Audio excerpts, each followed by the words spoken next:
सभी सुधी जनों को सादर नमन।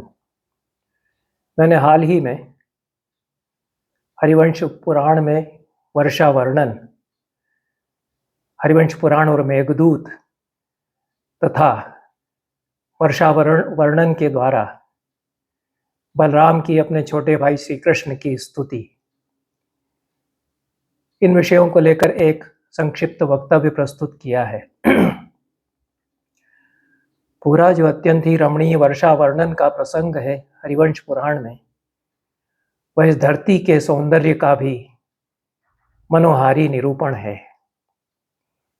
जितने भी पुराण हैं सभी भारतवर्ष की धरती, भारत वसुंधरा की रमणीयता का गान करते हैं और इस धरती से प्रेम करना सिखाते हैं। यही वैदिक ऋषियों की भी भावना है, जो अथर्ववेद के पृथ्वी सूक्त जैसे सूक्तों में परिलक्षित होती है। अथर्ववेद के ऋषि कहते हैं कि माता भूमि पुत्रोहम पृथिव्या, वही भूमि जो मेरी माता के समान है, करोड़ों कोटि कोटि मनुष्यों को जो अपने अंक में धारे हुए, वही हमें अपने प्रश्नोत पेय का पान कराए, दूध की धार हमारे लिए बहा दे।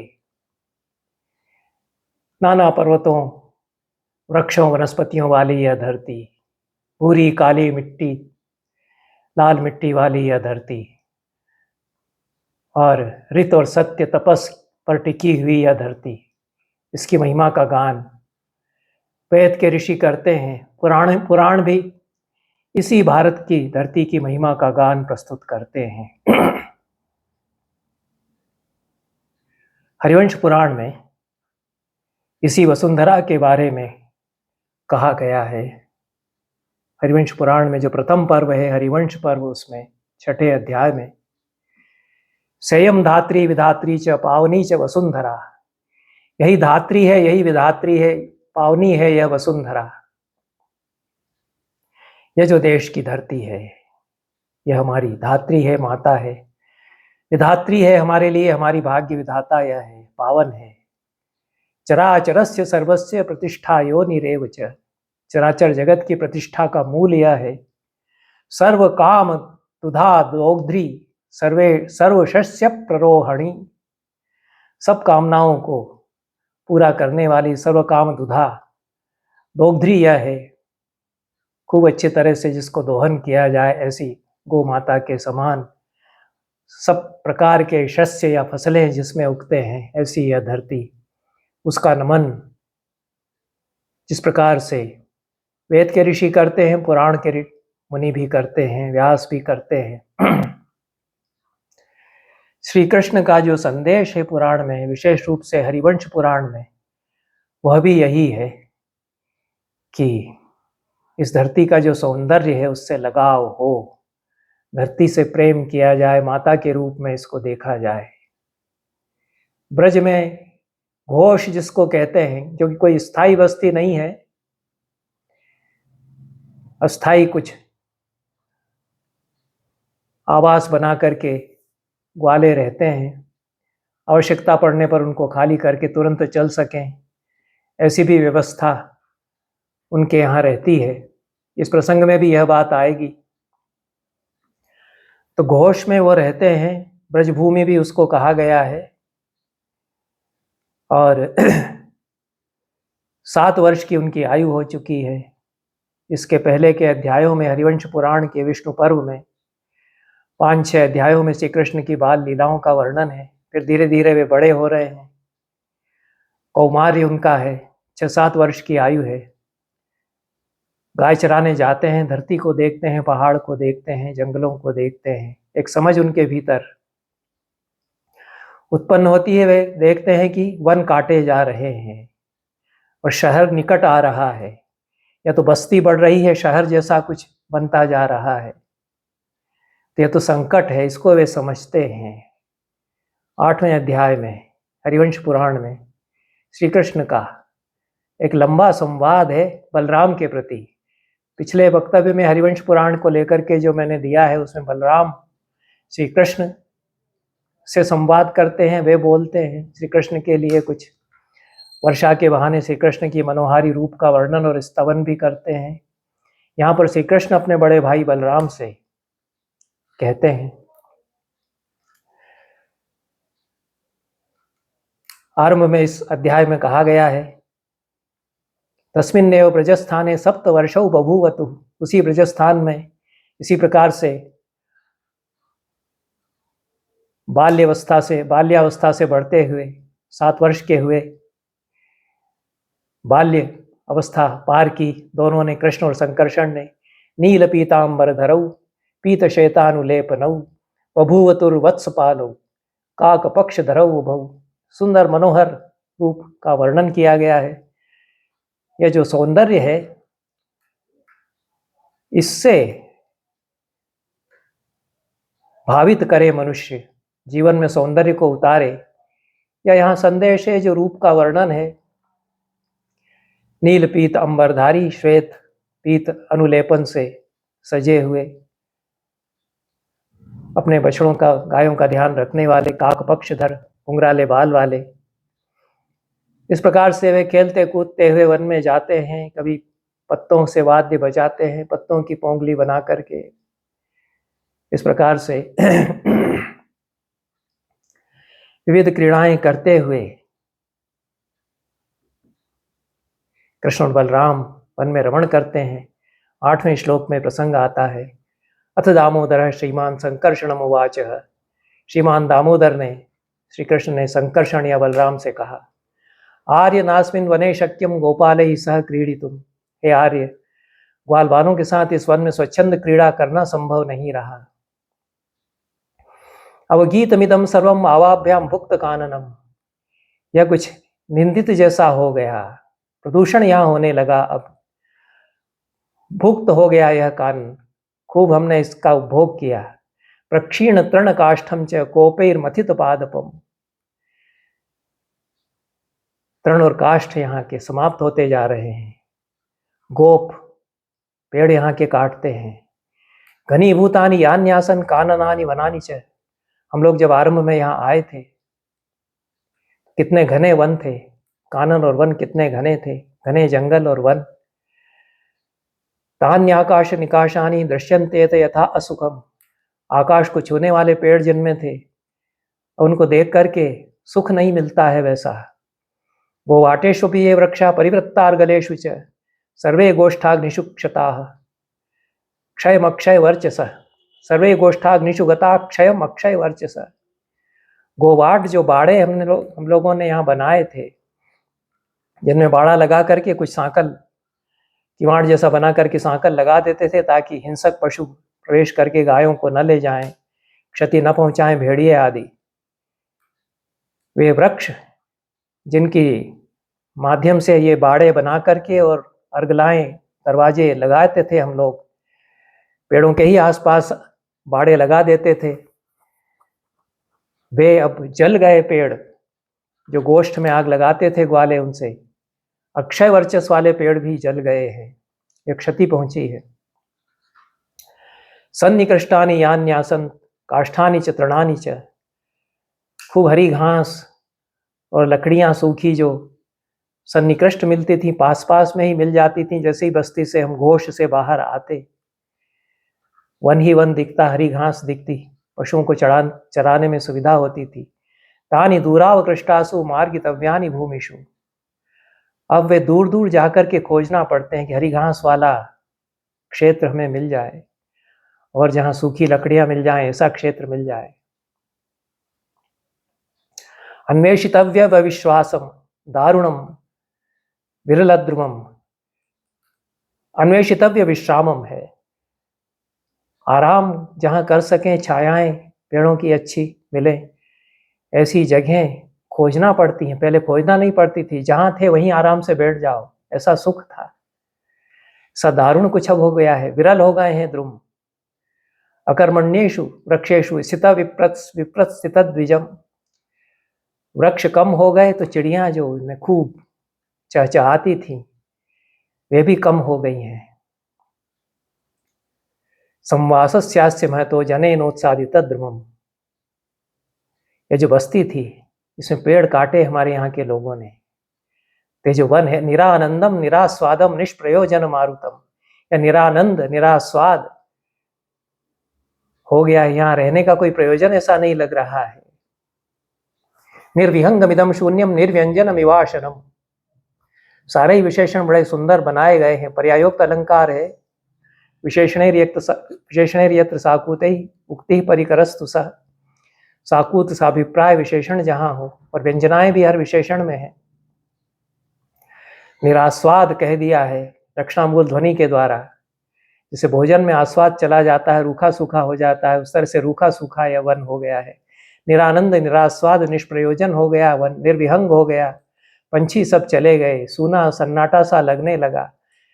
भोजन में जैसे निर्व्यंजन भोजन हो जाए, पकवानों से रहित व्यंजन, रूखा सूखा एकदम व्यंजन हो जाए, ऐसा यह वन लगता है। विक्रियमाणे काष्ठैश्च शाकैश्च वन संभवैः उच्छिन्न संचय तृणैर घोषोयम नगर आए थे। बहुत मार्मिक यह कथन है, और यह पूरा जो प्रसंग श्री कृष्ण के मुख से यहाँ प्रस्तुत किया गया है आज बहुत प्रासंगिक है।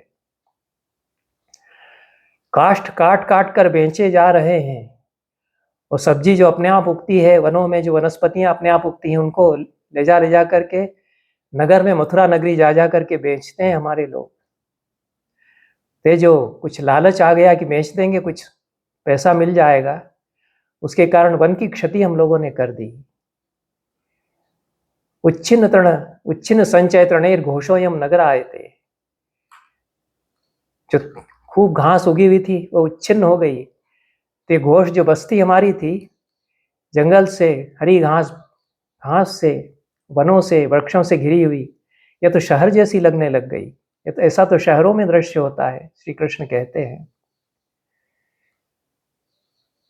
ये बहुत ही 7 साल के बच्चे हैं श्री कृष्ण, और क्या समझ उनकी है। ये जो पूरी विकराल समस्या है आज जो धरती को निगल रही है, ऐसी पावन वसुंधरा जिसको वेदों के ऋषियों ने, पुराणों के मुनियों ने कहा है, पावनी च वसुंधरा शस्य श्यामला धरती, उसके सारे सौंदर्य को नष्ट किस तरह से मनुष्य करता है, उस पर कृष्ण यहाँ बात कर रहे हैं, जो कि बालक हैं अभी।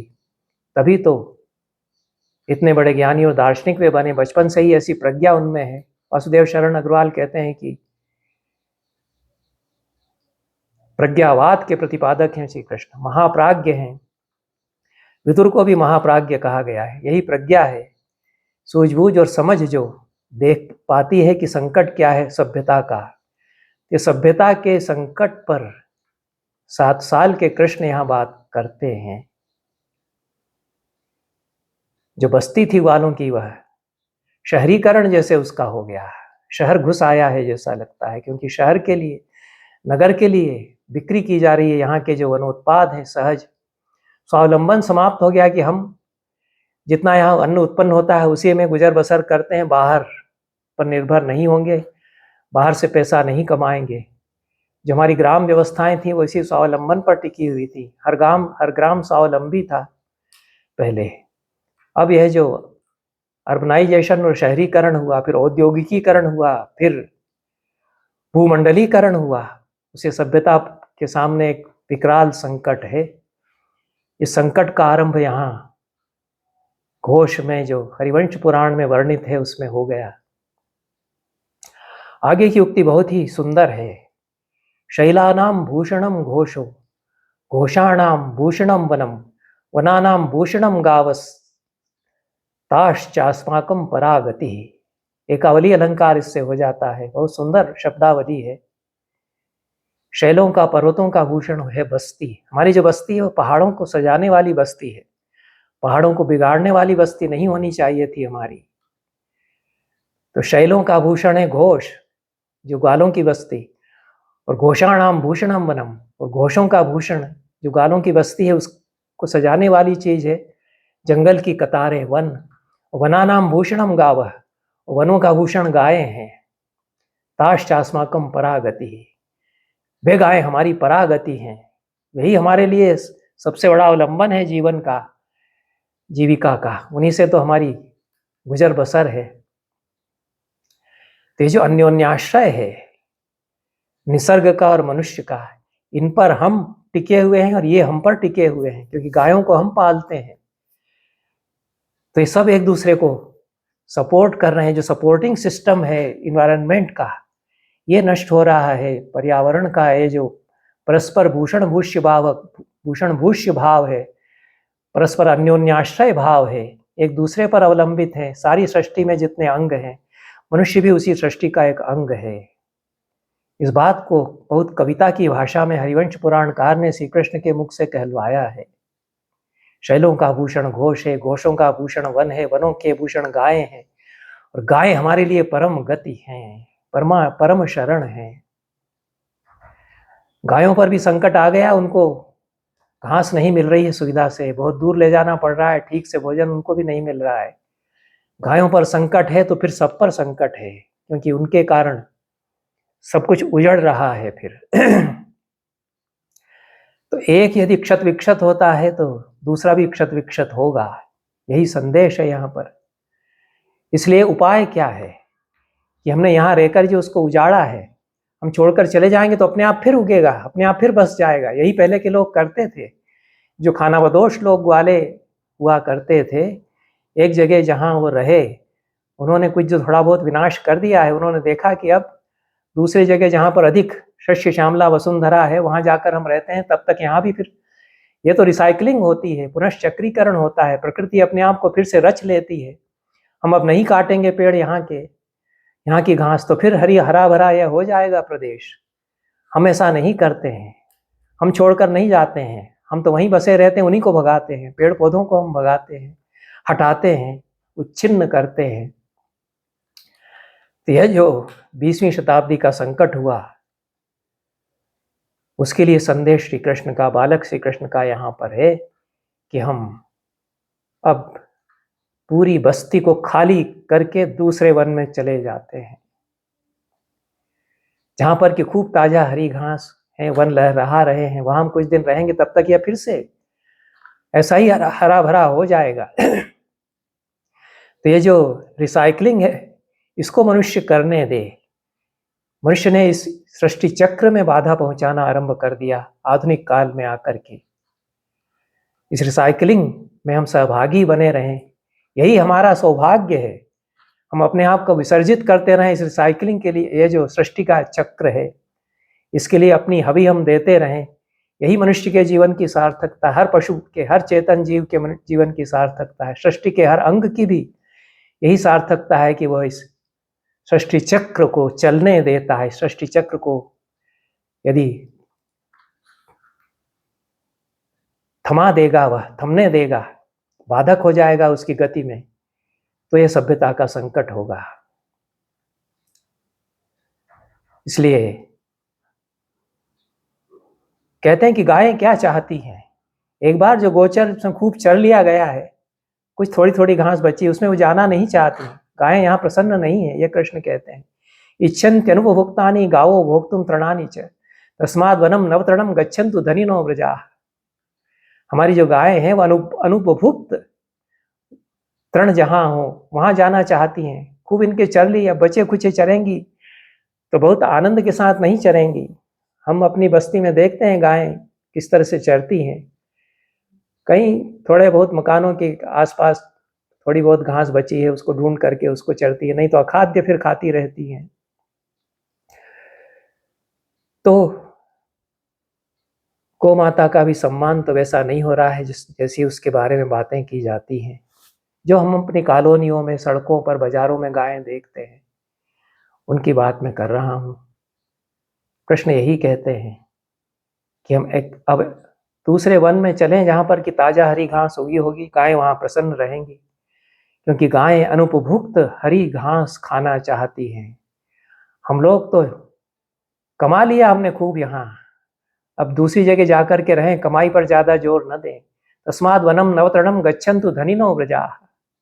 ब्रज के लोग धनी हो गए, अब दूसरे वन में जाकर के रहें, वहां कमाई बाद में सोचें, गायों का पहले सोचें, वन का पहले सोचें, ऐसा वो कहना चाह रहे हैं। और वृंदावन इस बस्ती के लोग पहले बात कर चुके हैं कि यहाँ तो भैया बड़े विघ्न आ रहे हैं, कभी प्रलंबासुर आ जाता है, कभी कुछ हो जाता है, कोई पूतना आ गई, वो शकटासुर आ गया, क्या शकट उलट गया, पूतना राक्षसी मरी हुई दिखाई दी, बड़े अपशकुन हुए, तो उन्होंने कहा कि अब छोड़ के जाना चाहिए। अपशकुन इसी का संकेत है। ये जो अपशकुन होते हैं, हमारे आसपास भी अपशकुन इस तरह के होते हैं। जो पक्षी थे वे चले गए, अब थोड़ी हरियाली होगी तो पक्षी आ जाते हैं। अब यहाँ पक्षी दिखाई देते हैं, जहाँ रहते हैं वहाँ हरियाली है और पेड़ लगाने लग गए लोग, तो पक्षी लौट कर आए हैं, आ जाते हैं। तो ये जो अपशकुन हैं, कुत्ते रोते हैं, अलग अलग स्वरों में पशु विराव करते हैं, ये सूचक होते हैं कि संकट है। तो इसलिए यहाँ पर हमको छोड़ करके दूसरी जगह चले जाना चाहिए, ऐसा कृष्ण कहते हैं। और उसके आगे वो बताते हैं कि अब कहाँ हम जाएं।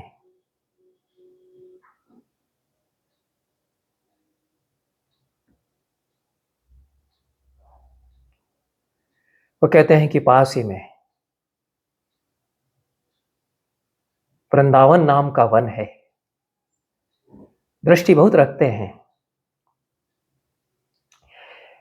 इसमें जो अंत में कहा है कृष्ण ने अपने संवाद में,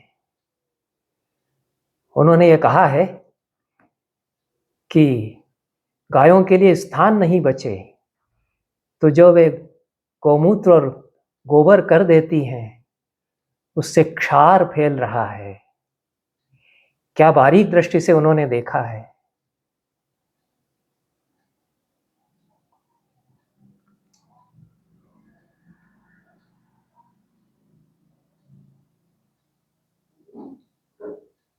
कहते हैं कि जो व्रज है वह तो चक्रचारी ही अच्छा रहता है, घुमंतु ही अच्छा रहता है। न द्वार बंधा वर्णा न ग्रह क्षेत्रिणस्तथा प्रशस्ता वही व्रजालोके यथा वही चक्रचारिणा। चक्रचारी होने चाहिए, घुमंतु होने चाहिए ग्वालों को। घोष अस्थाई वस्ती ही हुआ करती है। सेटलमेंट जो होता है ग्वालों का, वह पक्के स्थाई मकान बना करके नहीं रहते थे कृष्ण जहाँ रहे हैं।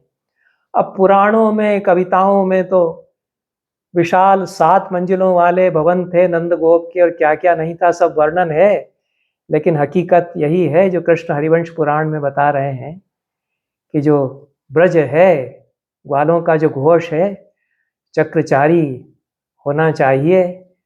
न द्वार बंधा वर्णा, दरवाजे में ताले जहाँ लगे हों ऐसे नहीं होते ग्वालों के जो सेटलमेंट या घोष हैं।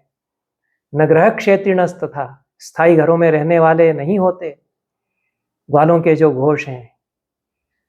और हम लोगों ने बसने का सोच लिया, जा ही नहीं रहे हैं। कई बार सोच रहे हैं कि अब चलेंगे, यहाँ तो बड़े अपशकुन हो रहे हैं, फिर भी नहीं हिल रहे हैं, क्योंकि यहाँ तो समृद्धि अब आ गई है, पैसे आ गए हैं। मथुरा नगर में जाके कुछ कमाई भी पास है तो कर लेते हैं। यह सब जो आ गया है, इसका नतीजा क्या हुआ है कि शकन मूत्रेषु तेष्वेव जातक क्षार रसायनम। हर कहीं गायें गोबर और मूत्र कर देती हैं, तो क्षार और रसायन फैल गए धरती में। गोबर की भी पक करके खाद बनेगी तो वह लाभदायक होगी, लेकिन उन्हीं घासों पर, उन्हीं हरी घासों पर यदि मूत्र और गोबर गायें कर देती हैं, तो उसमें जो रसायन होता है उससे वो जलते हैं। एकदम ताजा गोबर तुरंत नन्हे से पौधे पर हम डाल देंगे तो जल जाएगा, रसायन उसमें होता है। मूत्र में भी चाहे जितने गुणगान करिए गोमूत्र और गोबर के भी, खाइए पीजिए खूब गोमूत्र और गोबर, लेकिन कृष्ण तो कह रहे हैं कि उसमें रसायन ऐसे होते हैं जो नन्हे पौधे हैं वो नहीं संभाल सक रहे हैं। हर कहीं गायें जो गोबर और गोमूत्र कर देती हैं, उनमें क्षार और रसायन फैल गए हैं। उस घास को फिर गायें नहीं खाती, जिनमें कि क्षार और रसायन, क्षारी हो गए, रसायन फैल गए हैं, उसको गायें नहीं खाती हैं। 19 और 20वें श्लोकों में 8वें अध्याय में यह कृष्ण ने कहा है। कितने बुद्धिमान है, प्राज्ञ हैं, यह इससे पता चलता है। यह तो युग युगों के लिए श्री कृष्ण का मानवता को संदेश है कि क्या समस्याएं आती हैं और क्या समस्याएं आएंगी। वह कहते हैं कि ये जो घास जिन पर गायों ने इस तरह से गौमूत्र और गोबर कर दिया, उन्हीं को गायें खा लेंगी, तो वे हमारे लिए भी हितकारी नहीं होंगे। उनसे जो दूध हमको मिलेगा वह, यह भी कहते हैं। इसलिए अंत में कहते हैं कि नई बस्ती हम बसाएंगे, गायों को लेकर के हम नए क्षेत्र में जाएंगे, और वह श्रूयते ही वनम रम्यम पर्याप्त तृण संस्तरम। हमने तो सुना है कि पास ही में बहुत ही रमणीय वन है, वृंदावन उसका नाम है, नामना वृंदावनम नाम स्वादु वृक्ष फलोदकम। वहां सुस्वादु वृक्ष हैं, पानी अच्छा साफ वहां पर है, और झल्ली अझल्ली अझिल्ली कंटक वनम सर्वैर वन गुणैर युतम। झिल्लियां वहां पर ऐसी नहीं है, कांटेदार पेड़ नहीं है, अच्छे वन के जो गुण होते हैं वे गुण उसमें हैं। कदम्ब पादप प्राय यमुना तीर संश्रितम। कदम्ब के पेड़ वहां पर ज्यादा हैं, यमुना के किनारे खूब कदम्ब वहां उगे हैं। यह सब जो पहचान है अच्छे वनों की, श्री कृष्ण घूमते घूमते देख चुके हैं कि पास में कोई वन कहाँ तक अच्छा है। स्निग्ध शीता अनिल वनम सर्वर्तु निलयम शुभम। सभी ऋतुओं में शुभ रहता है, स्निग्ध शीतल हवा वहां बहती है। गोपी नाम सुख संचारे चारु चित्र वनांतरम। जो गोपियां हैं, महिलाओं का भी ध्यान रखते हैं, वे भी आसानी से आ जा सकेंगी, ऐसा स्थान वह है, उनको भय नहीं होगा।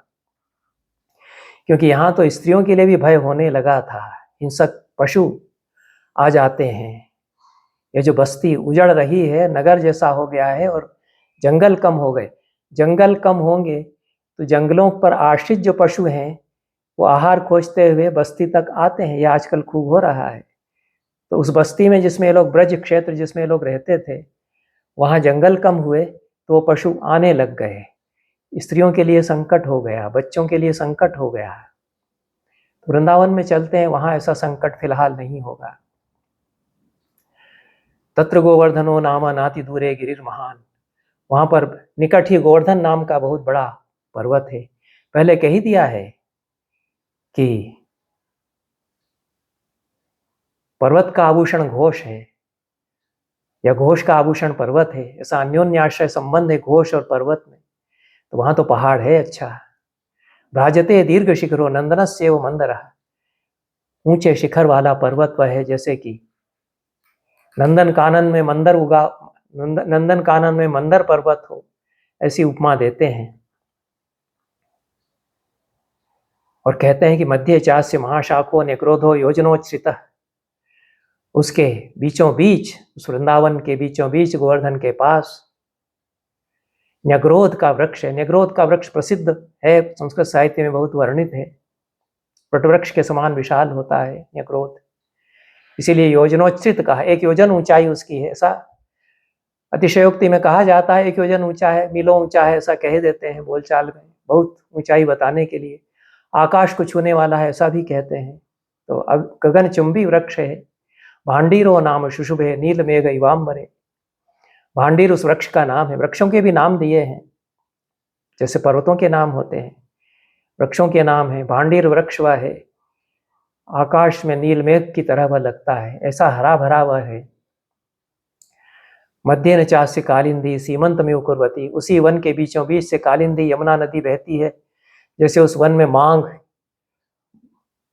की जो फांक है वह बन गई हो, सीमंत रेखा उसकी हो, ऐसा लगता है। तत्र गोवर्धनम चैव भांडीरम च वनस्पतिम कालिंदीम चैव नदीम रम्याम वृक्षावश्चरता सुखम। वहां पर गोवर्धन पहाड़ और भांडीर वनस्पति, जो भांडीर वृक्ष है न्यग्रोध का, वहां पर उसको हम देखेंगे, आनंद होगा। कालिंदी जो रम्य नदी है उसको देखेंगे, यह सब आनंद होगा वहां पर। निष्कर्ष स्वरूप कहते हैं तत्रायम काल्यताम घोषस त्यज्यताम निर्गुणम वनम। उसी में बस्ती हम बसाएं, उसी घोष में उसी वृंदावन में घोष हम बसाएं, निर्गुण इस वन को छोड़ें।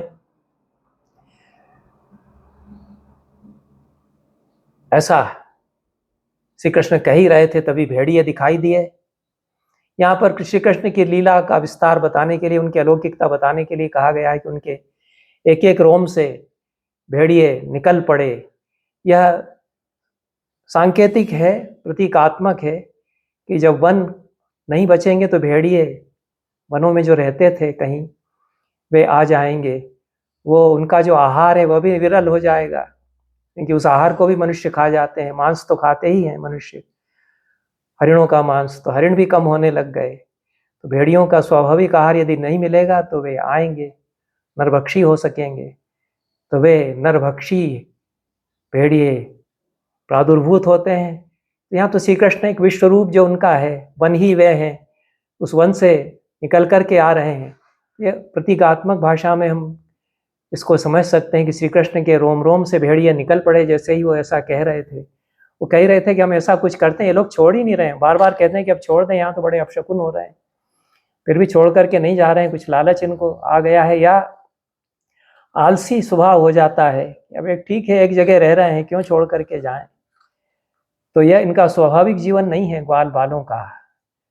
इनका स्वाभाविक जीवन है कि जहाँ वन हरी भरी घास है वहाँ फिर चल दें। पहले ऐसा करते थे ग्वाले, तो पशु भी प्रसन्न रहते थे, उनका भी जीवन ठीक रहता था, सुविधा भोगी नहीं होते थे, थोड़ा कष्ट उठा लेते थे कि छोड़ करके जाते हैं, ठीक है, स्थायी निवास नहीं रहेंगे। अपरिग्रह यदि अपना लिया है, कोई टीवी फ्रिज वगैरह नहीं है, सादा जीवन है, बहुत सारा सामान नहीं, एक पोटली में बांधा और चल दिए। गाय ही बस धन है, तो गायों को लेकर के चल दिए। तो वे वनों की क्षति नहीं करते हैं ऐसे लोग, क्योंकि जहाँ वन कम होते जाते हैं उसको छोड़ करके वे अन्यत्र चले जाते हैं, वहाँ वन फिर से हो जाता है। यह पहले चर्या हमारी थी। श्री कृष्ण इस बात को समझते हैं। तो यह जो प्रतीक फिर आया कि भेड़िए प्रादुर्भूत हुए, कई कई हजारों भेड़िए आ गए, वो नोचने लगे वहाँ के मनुष्यों को, ताकि उनको लगे कि अब छोड़ो, यहाँ हमने ये संकट पैदा किया, हमारी वजह से भेड़िए आ गए हैं यहाँ। तो अंततः वृंदावन जाने का तय करते हैं उस बस्ती के लोग। नंद गोप जिनके नेता हैं, सब ग्वाल बालों को, महिलाओं को लेकर के वे चल देते हैं। यह 8वें अध्याय में बहुत सुंदर प्रसंग है। उसके आगे जो रवानगी है उसका तो बहुत ही बढ़िया वर्णन, कैसे चल पड़े वे लोग वहाँ से। हरिवंश पुराण में ये जो प्रस्थान है, यह 9वें अध्याय में है। यहीं तक चर्चा यह रहने देते हैं। बहुत बहुत धन्यवाद, सभी को नमस्कार।